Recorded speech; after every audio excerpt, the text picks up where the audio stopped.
Oh, hi, Billy. Did you change? You changed. No, I didn't. I Oh, literally just took off my robe. Hmm. It's All also right. Green Lantern. I think we're good to go, Parker. You can start. Okay. Hello, and welcome to another episode of The Stubborn Breakdown. Diddaloo, diddaloo, diddaloo, diddaloo, diddaloo, diddaloo, diddaloo, diddaloo, diddaloo, news sounds. All right. Yeah, it's And another Cody's Stubborn just- Breakdown. We haven't we haven't done this in a while. 2020. How about 2020, guys? Yeah, 2020 is a year. 2020. It's a Times. year. It's a year. It's no But- longer the year. It's the year after 2020. Yeah, fuck 2020, man. A lot happened. Yep. But instead of talking about 2020, we're gonna talk about the podcast. We've since the last time we did a breakdown, it's been like 15 episodes. We did one like after the first couple, I think. But we've had 3 Origin episodes. We've had a Halloween special. I don't think Valanda was on before we did the breakdown, so we've had a guest star on. The first of many. The first of many. And we had the whole like Festival of Monsters, which turned out to be like an arc of that because that battle just had so many repercussions. Great times. and secret bosses. The mimic. Yeah, secret bosses. Yeah, let's talk about we had Rasu On's Origin episode. Cody and I were NPCs in that. Ray, how do you feel about your Origin episode? Your first Origin episode? That was fun. I don't know. How do you feel? I don't know. Reflect. I mean, I don't want to talk. Go. You tell me. it included what three of us plus Adam. It was actually really fun to record because we just we pretty much role played the entire thing, theater of mind. Yeah. And, it got a little wacky, but we kept on track. I edited out a lot of shit. Like I edited out a whole bunch of stuff that it was completely inappropriate and I didn't feel comfortable putting out there. That's for sure. So most of the episode. Yeah. I especially like the part where Adam tried to voice what one of the characters would sound like. Yeah. Well, it's Yeah, a thin yeah. line to walk there, where it's Yeah. like this It takes is. place in a foreign land, and so it kind of raises the subject of voicing other races, like in D&D, like It's about doing accents. It's about doing the accents of yeah. I think it just boils down to intent versus Yeah. it's really just intent. If you're just doing the voice for fun to fill in a character, it doesn't matter. It really doesn't. I think when it comes to the Dynasty of Shing and everything like that, I tried to be very respectful when world building, which is something that is important for proper representation of a person's culture and their religions and their the way in which they speak. So Ray and I built it together really because I wanted to base it on take a bunch of things from other cultures and everything, and I wouldn't say it's all China. It's not all China. Even Ray was like, oh, take this from this anime, and or he would be like, I don't give a shit if you make this like a Japanese reference or something like that. Dynasty of Shing is just mostly based on China, but it takes from a bunch of different cultures from that region. Mm. Yeah, it's pretty awesome. There's a lot that Adam is gone into about it that we haven't even touched on in the game. And yeah, there's a lot more there to uncover. And Well, yeah, we got Yeah, introduced to the Mogun as well. You know, seemingly Rasuan's like major villain, I guess. Like this race of creatures, right? yeah, and without going into that overly too much, because we haven't really said much in game about it. Mm.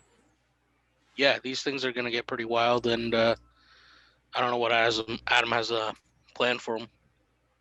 Well, it comes down to balance, and that's the difficult part. Is we have to try to tell a story, but then like, you know, I don't want one person to steal the limelight more than the other, and you know, and I've been trying to balance it out correctly. I think the only person who's really fallen by the wayside the most would be Belgarath, but it's perfect that way because you know, Cody doesn't care much for for story so much as he does just doing things in the game. That's what he cares about more, is just doing things. He doesn't care if the limelight's on him or anything, which is why I think we perfectly designed that character. Well, I think it's because I don't like to be the center of attention a lot. Like if I'm the center of attention, just all of a sudden it's like, okay, well my mind just goes blank, and it's like, okay, don't know what to do. Yeah. Well, it is a Roll with the struggle. It is a struggle trying to manage. Like, I have my own campaign with 4 players in it, and I struggle to like place things that relate to each of their backstories. You know, try and include each of them. I don't know how you do 6 people. And then It's there's you don't want to come off like ham-fisted, you know. You don't want to come off like you're trying to railroad them into something. So you just have to try to sprinkle it in. That's what I try to do. Like that chest, for instance, that you guys found in the sewers that happened to belong to Shing. When you guys raided it for all of its magical items. Yeah, I mean, it's not easy, and I'm sure that there are times where people might feel, oh, you're basing it more around this person than me right now, but it's like, not that any of you have said that to me. Nobody said that to me. Nobody thinks that they're not getting any special time or anything, but I guess my own insecurity makes me think, oh, that person probably feels neglected. So I do try to just like cater the next part maybe a bit more to them and try to put the limelight a bit more on them. But it's not easy. And, especially when I'm trying to tell this big grand narrative with all these other things coming into play and how that interacts with everybody. Like, I think right now we had a lot of like stuff to do with Tyrannus, and then now we're shifting more things to do with Ben, and then the pendulum may swing towards, I think next would probably be Rasuan, and then eventually Bonnie and Thanthui as well, but and never Belgarath.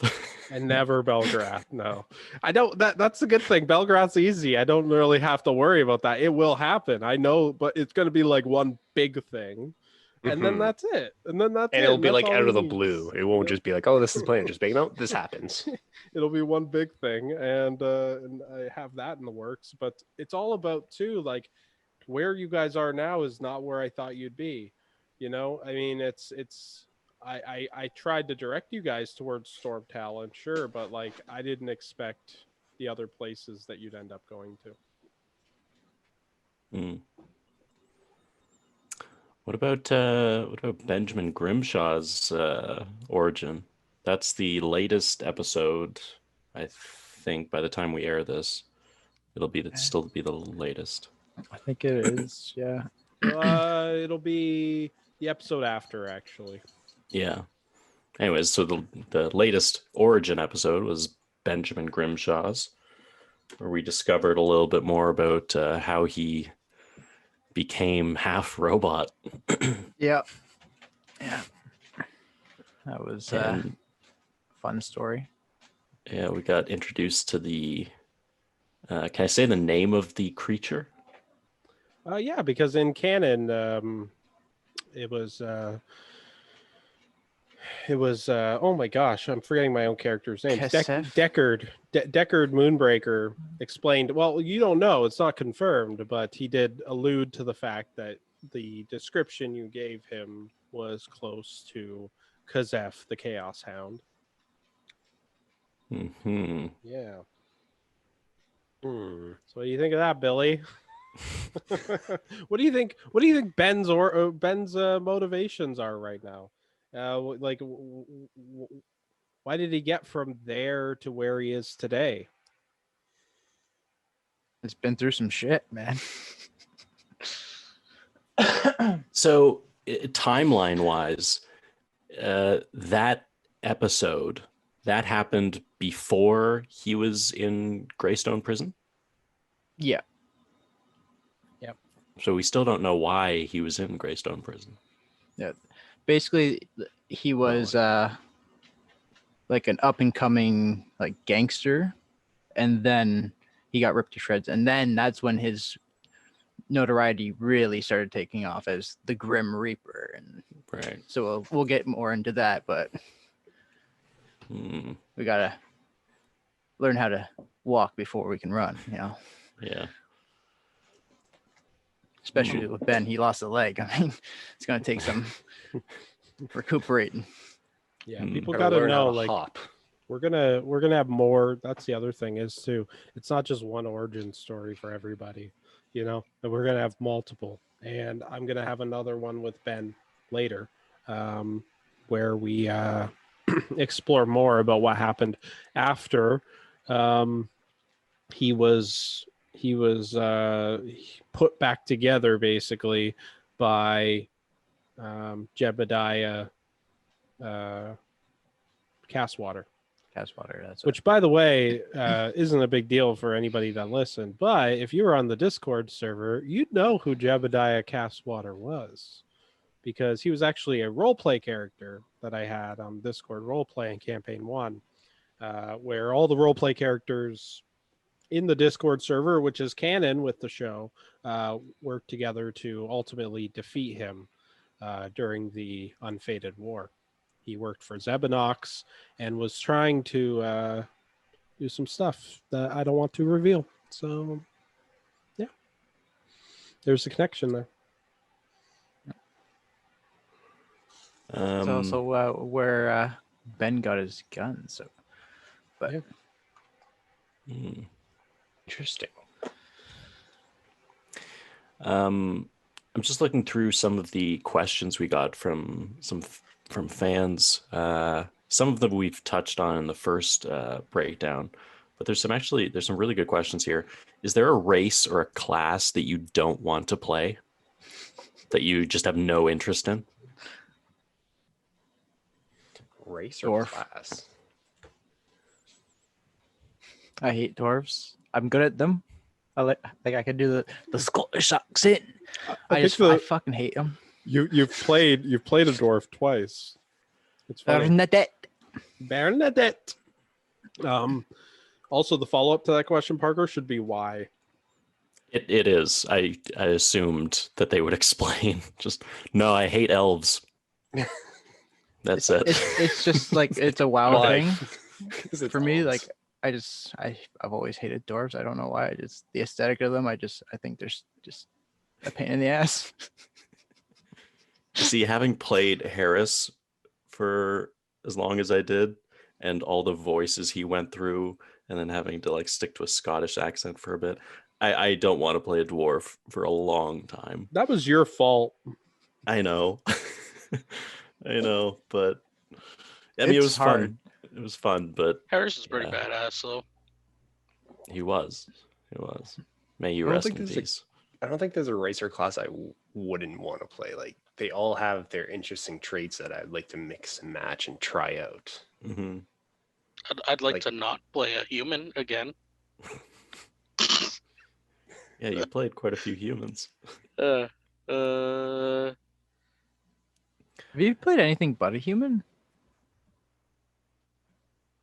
No, No, technically, on on a podcast, but that very first time we played, Campaign 0, Yeah. he played a red dragonborn. Dragonborn, yeah.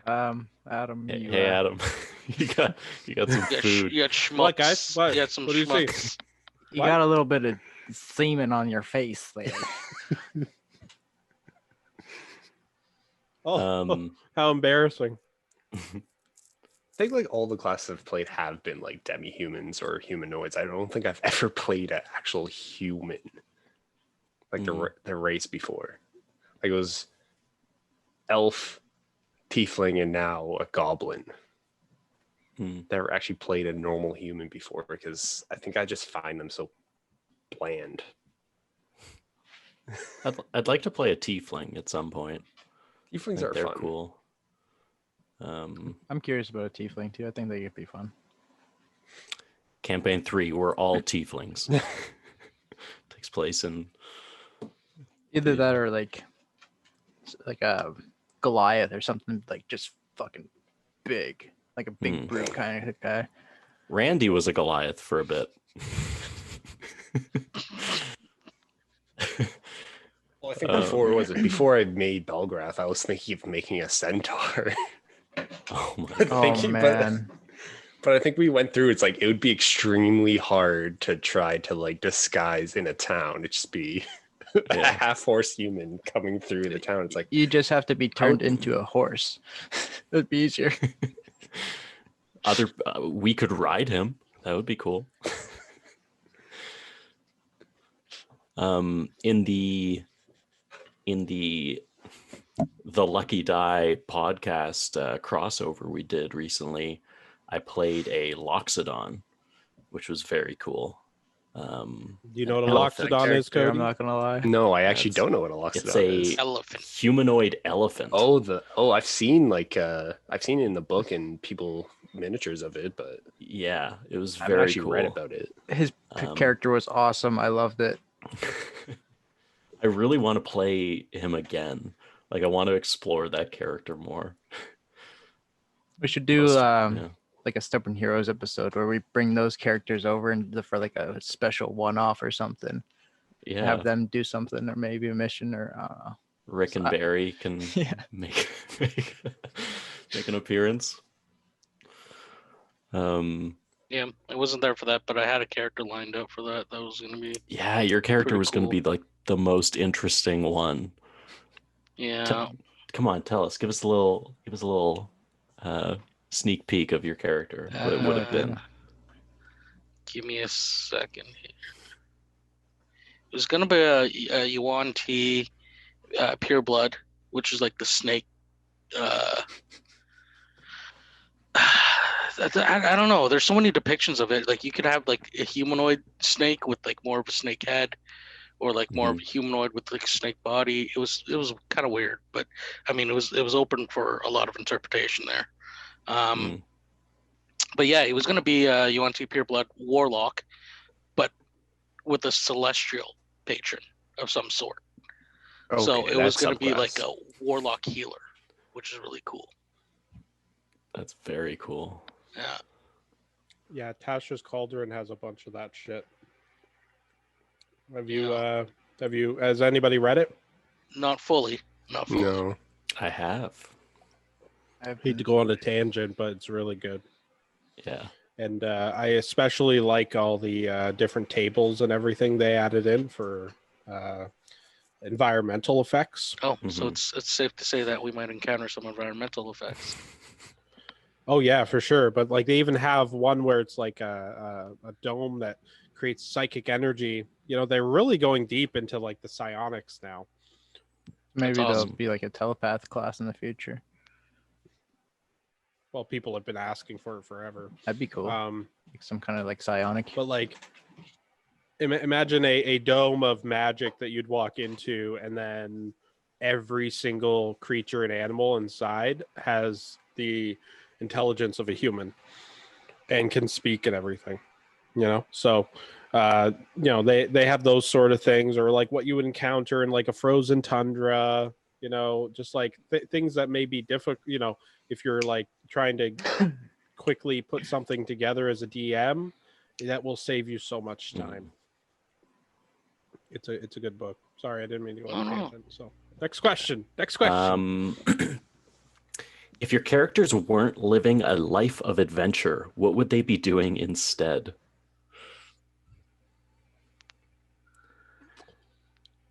I can start. Tyrannus would be in his lighthouse, just living probably the most boring life you can imagine. Just manning a lighthouse, just like, there's a ship. Crazy over time. It is safe. It's like he'd probably go crazy over time, though. Yeah, I feel like he'd be a madman. Maybe the mad tempest at the lighthouse.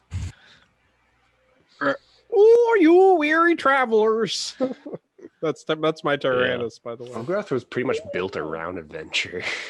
Like that, he'd still be doing adventuring stuff. Like he'd still be killing monsters for bounties, then trying to get as much gold as possible. Like hopping into bushes, disappearing for a few episodes, and coming back. Okay, what would Belgarath do if he like permanently broke a leg, or if he lost a leg or something? He can't do adventuring anymore. Well, what does his retirement look like? Well, I guess he's probably close. I just want to point out, goblins don't live very long. Yeah, they don't. They live.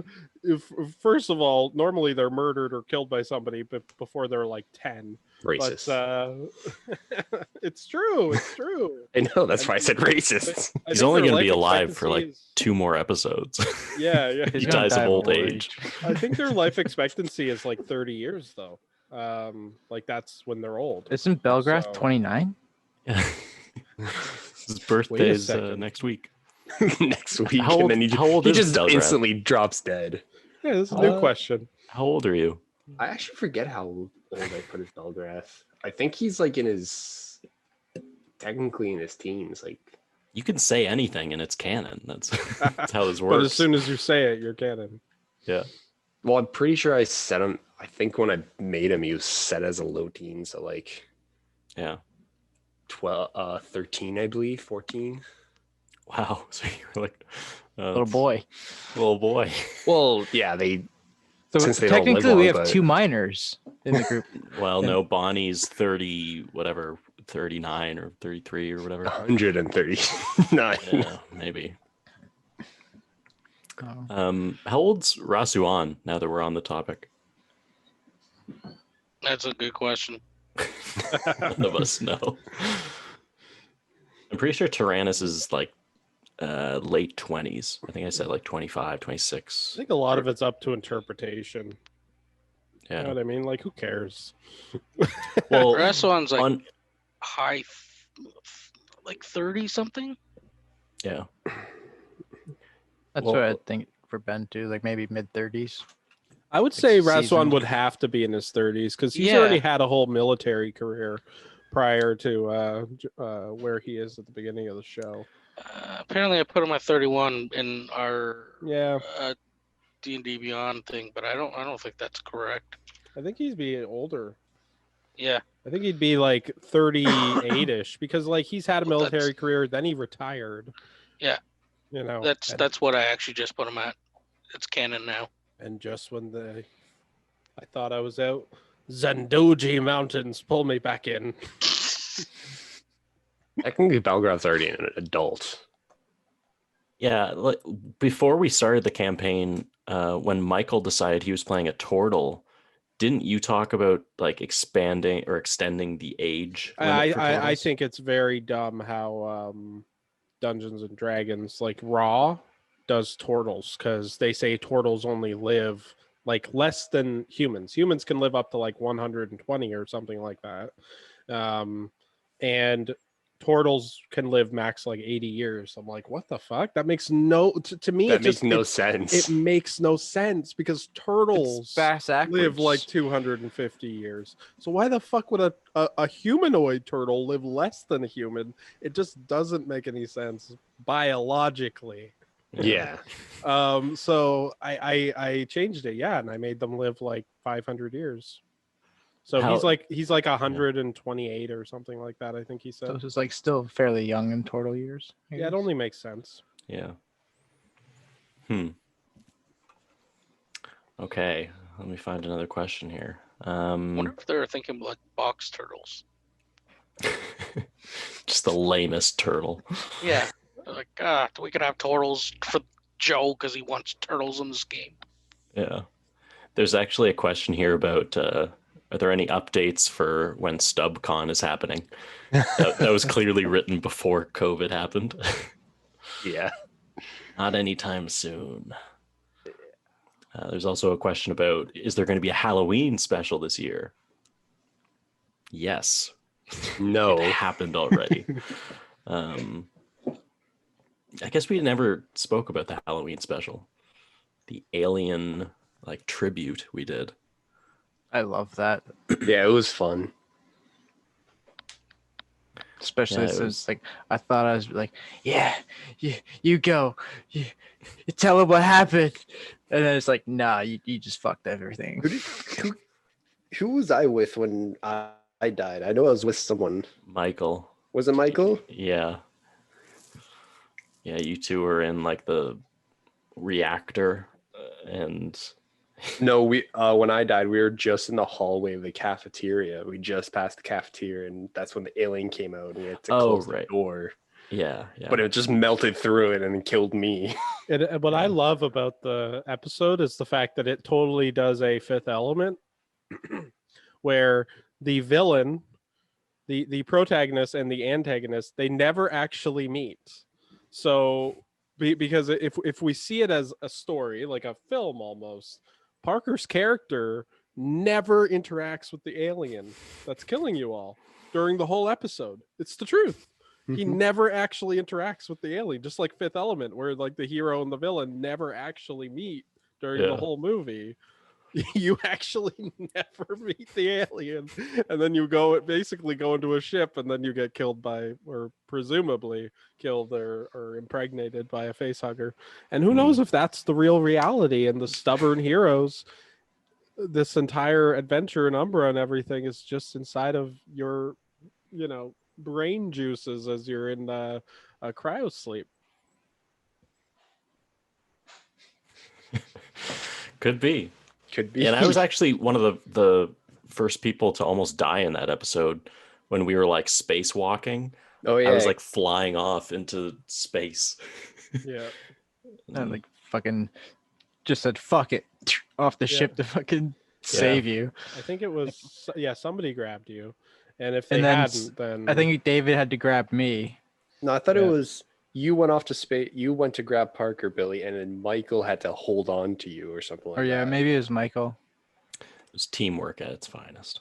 It's literally like a strand of us like holding each other like off into space, like, oh, if one of us lets go, we're all fucked. yeah. And I was just at the front of the line, just spacewalking, just on the ship still. Halloween episodes are some of my favorite to edit, my favorite to put together, my favorite to play, and I want to do one every single year. I don't care, and every year I want to do a different theme. I want to cover every genre of horror. You know That's what? my- Fuck that's it. my We goal. should just start doing them like every 6 months. Just You know do, what? like You know what? Fuck it. I can maybe I'll tell you guys what I'm going to do next year. It's going to be A little gonna be- sneak peek coming your a way. little sneak peek. Let's just say follow the yellow brick road. Huh? Oh. I might be doing Wizard of Oz. Oh. I wrote it down. I already have it. some Wicked Witch action here. Yeah, 'Cause well, that's but the like, greatest horror movie of all time. well, here's the thing. It's Dorothy. gonna be a horror version of Wizard of Oz. You'll see. The other thing I have ideas Alice in Wonderland, which is also a That'd be Psychedelic horror. good for horror as well. Hmm. That'd be cool. Out of the two we've done, which ones were you guys like? Out of the two, the first one and the second one, which one was your favorite of the Halloween episodes? 3. We've done three. now. Oh, we've done 3. Yeah, yeah. House. So Redgrave Estate, which was the ghost one, and then we That. did It. that, which was like The- Pennywise the clown. It. Oh yeah, I forgot about Pennywise the Yep. clown. When he Wow. There was pops. a Put a lot of work in that one, man. That was Hours of my editing. my favorite, just because like the way the Cedric got trapped in the hall of mirrors.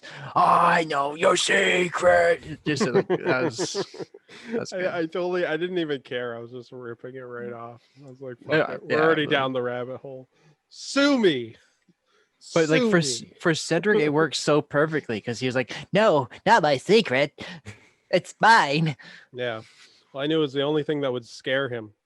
Exactly. Right. It just It was fun doing all of the musical tracks for that too. I made like 3 or 4 different tracks. Because I was like, I need it to sound exactly like this, but it can't sound exactly. Yeah. like So I was like listening to the soundtrack and I was like, I can do this. Fuck with it. I know your secret, your dirty little secret. We almost went full murder hobo in that episode too. We were almost like, let's just kill the whole town. You guys did. No. No. But do you not remember? You guys did go murder hobo on those druids at the very end, and it Yeah, was we did. you guys. It ended Kill with you them all! guys slaughtering druids Because Dave had to leave because like he had to leave. a little bit before. Yeah, so he left, and then so there's this secret fact that the heroes actually there was a time when they slaughtered an entire town of druids who didn't do anything, by the way. No. They were brainwashed by him. That's And about left- it. we left Lucy in that cave to be consumed by it so he could come back. Or that, sorry. Yeah. Yeah. Just Yeah, left I'm her sure- there. I'm sure we'll hit that story thread again in the future. oh god. No. You're never gonna see it again. Someone asked about are any of the abilities that we use homebrewed, or are they like renamed so that they fit more with the story? And I think it's kind of referring to like some of the, like for example, Tyrannus has something called the Tempest or Tempestuous Magic, and that's an actual ability that storm sorcerers have. We didn't rename it after the Tempest. It just so happened to fit. Be part of it, yeah. Yeah. But we do have a lot of homebrewed items. Yes. Adam can attest to all of the work he put into those items. Yeah, that even we have. items that don't even do anything. Like I think Rasuan has a jade. He has a jade Pendant. pendant that's like a tiger, the jade tiger. Yeah, because there's well, okay, here's another tangent. The gods of Xing. Basically, Xing in the Xing dynasty, they don't believe or worship the gods, and they don't well, okay, so they respect the gods of Xing, but they don't expect gods to help them do anything. So and there's 4 gods, and one of them is the jade tiger. And I based them off of real Chinese lore, which are the 4 the blue dragon, white tiger, I think it's Gold Phoenix. yeah, no, it's because it's blue dragon, so it's red phoenix Oh, yeah. and black turtle, right? So the 4 gods of Xing in my world are the blue dragon, the jade tiger, the white phoenix, and the I think what is it? A black turtle. So I kept the turtle the same. And the black turtle is actually also, funny enough, Gidao, which is the turtle god that Thanthui worships. So there's lots of connections there. Same with how the blue dragon connects with other people and cultures as well. And And Yeah, obviously it's Ben. Yeah, obviously blue dragon. A Yeah. blue Chinese dragon clearly says everything. Clearly connects with Ben. We're besties. But yeah, he has this pendant of the jade tiger, and I don't think we've ever touched on it or what it's for. No, we haven't. Not yet, at least. We will. And then there's other items. I made different things, but one thing that's definitely very homebrewed is Ben's revolvers, because a lot of my people are like, guns. "Why doesn't he have to reload?" Well, Jeremiah, Magic. All in out. it's a homebrew item. That's it. That's all you gotta know. He doesn't have to reload. It's like that meme of like a plot hole, and then the DM just goes magic. That's what it is. You could always just say magic. Hey, I respect and love everybody asking questions and criticizing things, because it keeps me on my toes too, and I have to make sure everything makes sense. So I appreciate it. But yeah, I do like actually have an ability that I don't actually have to reload. I can't recall what it is at the top of my head, but technically that it's like- ability does not cover revolvers. I thought No. like repeating. It was like it's repeating shot or something like that. It's Yeah, I know, and built then for it's fucking. been explained to me by some people that it actually doesn't cover revolvers, but Jeremiah. luckily Yeah, but what does it? One of the first lines of the DMG fucking say? These are fucking guidelines, motherfucker. where's this accent coming from?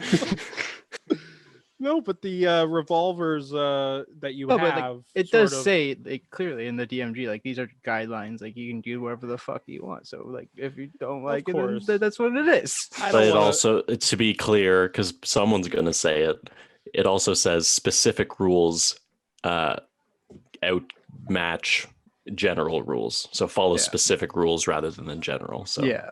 yeah, of course. But But it also says the general rules. Leave my guns alone. uh, That's what I'm saying. Leave my guns Listen, alone. They're I mine. don't want to be. I understand, and I understand what you're saying, Billy. But I don't want to be the hand wave DM. No, who's like, but 'Cause I realistically, said so. I'm probably not Magic. gonna. 'Cause I'm I probably said not so. gonna use my guns very much because No, like I you're actually not. have spells and shit now. So like Yeah, we completely did a 180 on what you're building now. So it's like, and I have a okay. fucking turret. and So, you have a fuck my blade that comes out of your arm, and And you're a werewolf. and a syringe, and you're a werewolf. you guys don't know about that one yet. Oh, they Yes, should. they do. Absolutely, do. they do. They No, saw I mean the party. Oh, okay. They don't know about that Oh, one yet. yeah. Like Yeah. Yeah. Ernest and Belgarath. Because this whole thing has been in character this whole time. This No, whole no. breakdown has What's been. going on? Where am I? A werewolf's a good bounty. Oh, I'll fuck you up, boy. I'm You just know who- saying, Belgrath will see you as a bounty probably first. Why wouldn't you see Ben himself as a bounty? Ben Yeah, himself I'm is worth worth like way more 1,000 than a Well, I think werewolf. 10,000. Belgrath more is like when he runs bounties is more towards killing animals, not just he's not like a bounty hunter as in going after humans. We're getting insight into Belgrath. Continue, please. Well, that's that. Well, when you first Uh-oh. met him, he was mostly hunting animals and then taking their heads or whatever to like a tavern. Like he did small bounties that are pretty much nuisance to towns and bars. Like Yeah. he's not going to be like, oh, go to jail and be like, give me your bounty. I'm going to go after Grimshaw or some other huge bounty that would one-shot him. Yeah, it's very World of Warcraft terms. whole- Bounty's kind of bullshit. He's just butthurt because I got out of his jail. How did you get out of that I prison? think that's why he put the He- bounty on you, just to figure that out. He told you. He I told you know. how he got out of the jail. I know, but why was the door just left open? Well, if you listened very carefully, I choose my words wisely, and if you listen to what the fortune teller said, she told you. Yeah. You'll I- have I to go should back and re-listen to that. listen Yeah. to specifically the words she uses. Okay, crucial question here. Who listens to the podcast? I Ever so do. often. I'm kind of like required. You to. do, Billy? I Every episode? actually haven't yet, but I just started listening to the show from the beginning again. Like I was listening, and then I stopped for a while, and I lost track. And I He has lots just of time started. now to listen. I have it usually playing in the background or like I'm playing WoW. Yeah, I do the same thing. It's back and forth. I either listen to music while I play WoW, or I'll just put on an episode of. I understand our that you're podcast. there. You're there. You don't need to listen. But I definitely recommend listening to the Origin episodes. I go through those special episodes for sure, and then I usually go through like every 2 or 3 episodes, and then I'll go back and like listen to snippets if need be. I think I listened to my origin story, just because I wanted to see how that aired out, but then I started from the beginning. I'm like, I gotta catch up. I'm missing shit. I know I'm forgetting shit. Beginning of Yeah. campaign 2, Yeah. not campaign 1, right? Because that's Oh, 105 no, episodes. Ain't nobody got time for that right now, man. I got a fucking kid that's about to turn 1. Yeah. All right. We always end it so awkwardly. Yeah, how do you end something like this? I don't know. Bye. Roll credits. See ya. Roll credits now. All right. Well, thanks for joining us for another Stubborn Breakdown. We'll see you next time. joining us. Thank you for joining us for the stubborn breakdown. Okay, Cody, your voice. No. Amon says nothing. Mon says nothing. Thanks for listening. Be sure to check out the latest episode of the podcast, which is probably episode 17. Probably. Well, unless I Okay, that's fine. No, we'll talk about it after. I don't want to have to edit out what I'm going to say. 16, 17, 18, 19. Now you're covered. Just splice it I don't in. want to splice it. I just want to throw this whole chunk in there. Now I'm scared. There may be bits I need to edit out. Nah, I'm fine. I don't think so. I think we're good. But yeah, we'll have more stubborn breakdowns in the future, more lore posts, which are exclusive to YouTube, and keep on D&Ding. And now Keep I'm on going listening. to add in 20 minutes of us talking about Looper. Yes. Right now. They're going to be like, they really like Looper. Oh my gosh. Okay. Good shit.